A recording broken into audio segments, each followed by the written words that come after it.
What's up, everybody? My name is Alex Taylor. This is my 2.7 swapped B7S4 25th anniversary. I get a lot of flack for swapping a motor in such a rare car. It's a 1 to 250. The way I look at it is that I saved the car. It had a blown motor when I got it. Didn't really want to swap into 4.2 again because timing chain issues. So I went with the 2.7. I was already building a 2.7 for my other car at the time, and this decided to get that heart. So I'm going to kind of break down what's all done to the whole car here. We'll start off with the engine stuff. So I'm gonna pop my hood and show you guys. So we got a 2.7. It is an AE block. It is not a BF block. This motor was sourced out of a B5, I don't know, in 2013 is when I bought it. Decided to build it, went to school, built it there. But we'll go through the specs of the build. It's pretty straightforward. Bottom end is IE rods, ARP mains, ARP heads, stock pistons, believe it or not. Top end is 2.8 liter heads, 2.8 cams, Brea valve train, besides valves, stock valves. But yeah, that's the bare bones of the motor. It's nothing special, stock pistons, and it makes a ton of power for no reason. Well, there's a reason, but I'm not gonna tell you just yet. All right, then, keep your secrets. Yeah, that's the engine. Ever since it was done, I've been piecing it together for years. Pretty much what started the whole thing was I was getting a turbo kit made by White Dog Racing. Back in the day, they were making really, really good kits for people. They kind of fell off, they're no longer in business. But I got their only single turbo, large manifold kit that they sold. It was going to be a proprietary thing. Once it was built, he was gonna sell a bunch more of them. He never got to. So I have the only one on this car that I know of.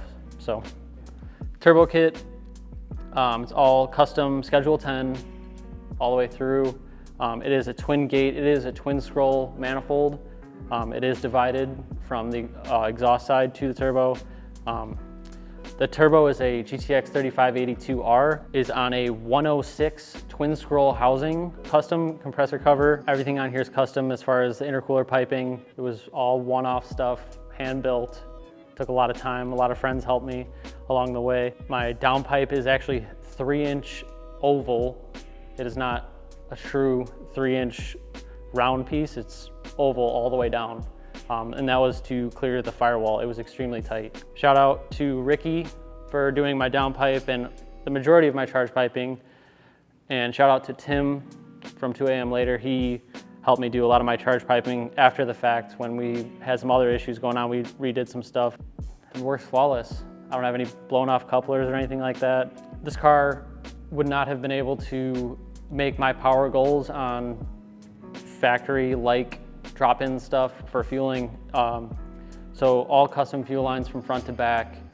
It has technically not really a drop-in, but the pump fit inside of my pump housing was a brushless that I use at work a lot that can handle 1,000 wheel horsepower on E85. It's Dash 8 AN feed all the way up to the engine and split off to both rails, and then returned double 6 off to the regulator and all the way back to the tank. Car is equipped with 034 fuel rails. It has ID 1300 injectors on it, which are at about the limit that they can be at right now, at about 85% duty cycle. They're about maxed out at this point.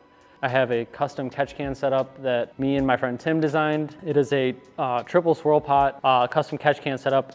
It has Dash 12 feeds from both valve covers and a Dash 12 feed from the center valley. That all feeds into here. I haven't had any puking or any issues so far. So one of my biggest issues when running this car, especially on dyno and at the track, doing back-to-back runs, was the catch can setup I had on it originally, which was a Vibrant off-the-shelf 2-port deal. It would just push oil too fast. It couldn't slow the oil down, and it would evacuate with air just as fast. So you'd be getting oil puke out the top of the filter and stuff. So with this catch can setup that we built, you don't have that pushing of oil through the vent. It's only air. It's capturing all that oil in the can. So this car transmission is actually stock. There's nothing done to the transmission. It's never been opened. It is a OA3 transmission, and believe it or not, it is not a 389 gear set final drive. It is a 411. Audi believed that this car was supposed to be like the RS4 in sense of drivetrain. So they put all of the drivetrain related components in this car that was in a RS4. So this is a 411 final drive, which means I'm hitting 5th gear in the quarter mile, unfortunately. The clutch setup on the car is a Tilton 7 1/4 triple disc with a custom flywheel made by 034 Motorsports. The motor is on solid trans mount and solid motor mounts. The engine does not move when started. It is completely solid in there. I don't recommend this for daily driving, it sucks. But it's not my daily.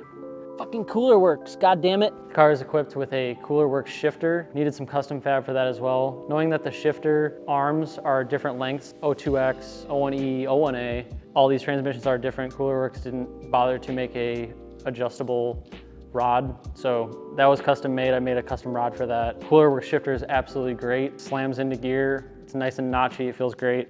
Definitely needed at the track when you're missing gears like this one.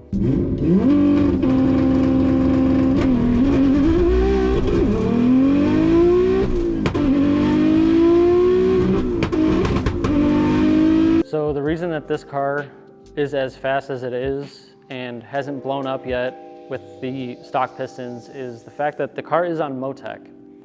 This was a long process, hand wired. It took me about 4 weeks to wire the entire car up, making all the factory components work as well. So this has a Motec M150 in it with a Cyvex GPS traction control, which keeps power to the ground, removing power when needed if wheel speeds vary related to car speed. So this car is wired up for pretty much everything. I have turbo speed, I have EMAP, I have MAP pre-throttle, I have MAP post-throttle, I have oil temp, coolant pressure, oil pressure, crankcase pressure. I have ethanol sensors on it, fuel pressure. I have dome pressure sensor, which is used for boost control. This car is actually on CO2 boost control. It is not using a industry standard manifold reference.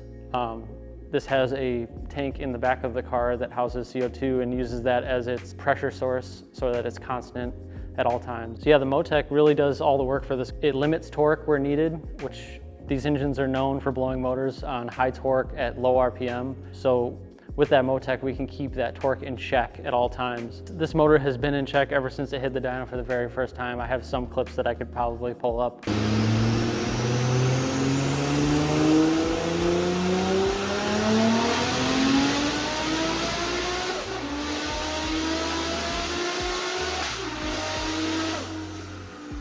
But yeah, working through all the kinks, big shout out to my tuners, Jake and Miles Compton. They really kicked ass tuning this thing. They've never tuned an Audi motor like this before, and it really took a lot of work to get this thing to work. So shout out to those guys. So a couple things.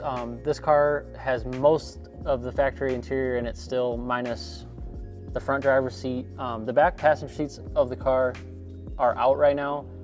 For weight, obviously. I think the back seats probably weigh about 75 pounds altogether. I was going racing a couple weeks ago, so I had everything out, including this seat. Glove box is missing, obviously, because every single B6 and B7 glove box is broken, so it's just not there. So yeah, let's talk about some of the mods I did in here. Probably one of the biggest things is the roll bar. So this is a drop-in roll bar. Not too sure where I bought it from, but it fit great. I got it powder coated, wrinkled black. The need for the roll bar obviously was for a harness. This car is trapping close to 140 in the quarter, so safety is key. It probably needs a full cage at this point. Cage work is very, very expensive. So one of the largest pieces in the interior, the biggest mod would have to be my Recaro seats. This is a Recaro Podium carbon fiber. It weighs, I think, 12 pounds, equipped with Schroth Racing harness. Was that 6-point harness? Keeps you nice and tucked in there. Planted seat bracket with podium uprights. Yeah, this is probably my favorite part of the entire car is this seat. It is so beyond comfortable. Granted, these seats are really comfortable too, but those seats, a couple mods. Shifter, so we got a cooler works shifter. Let's see if I can get nice and close so you can hear this. So,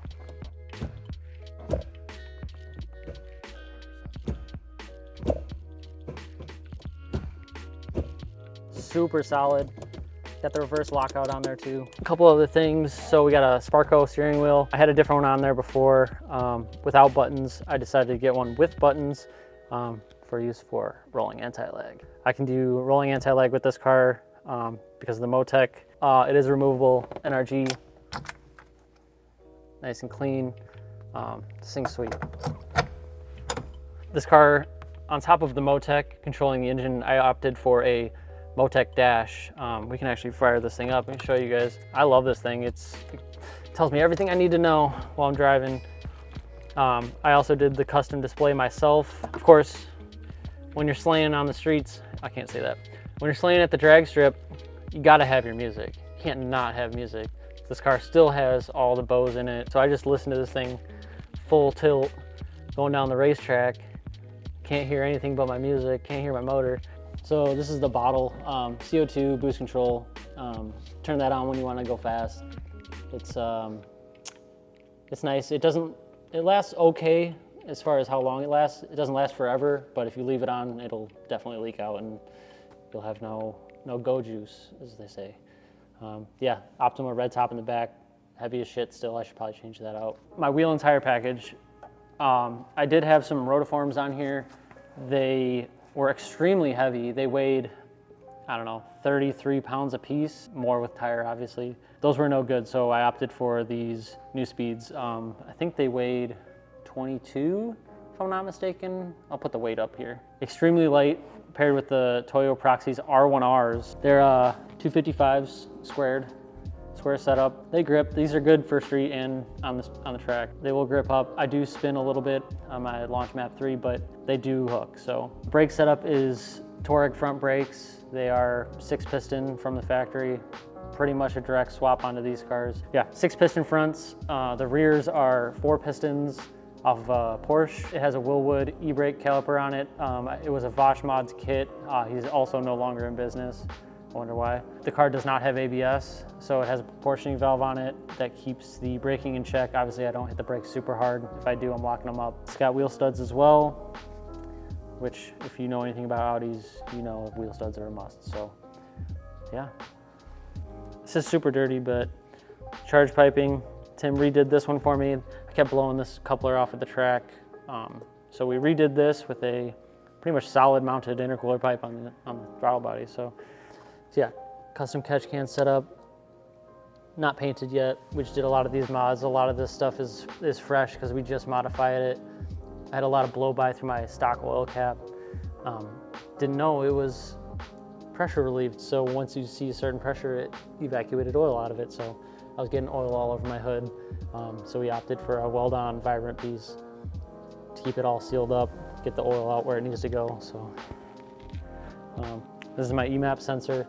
This is a canister that we made, and it has a stainless steel line going down to the head, and that gets direct back pressure in between the head and the turbo, mainly to determine turbo efficiency. That paired with the turbo speed can give us a range of where the turbo is at in efficiency and let us know when we're running out of turbo. Another big problem with the Audi being that the motor is so far forward in the car, there's not a lot of space in the engine bay. We're pretty confined with what we got here, especially with this massive turbo on here. One of my biggest problems with the turbo being at the very back of the motor was heat. So the engine bay heat temperatures were extremely high, especially with an open air filter. We had to do something to get the air out, so we decided to install this track spec, which is actually for a Corvette. Which had to do a lot of cutting, so I trimmed out a lot of this structure in the hood, lightened it up a little bit, but the main focus was to get the heat out. It's the biggest problem. Heat and crankcase pressure was the biggest 2 problems of this entire build. So, but that's all sorted now, so this car is not equipped with AC at all. So this is a 3.5-inch top down flow intercooler. There was absolutely no space in between the radiator and the front bumper to fit a condenser as well as the intercooler, so we opted for no AC on this car. I guess we could talk dyno numbers. So on the dyno, on 93 octane, I think it was on gate pressure, 13 PSI or so.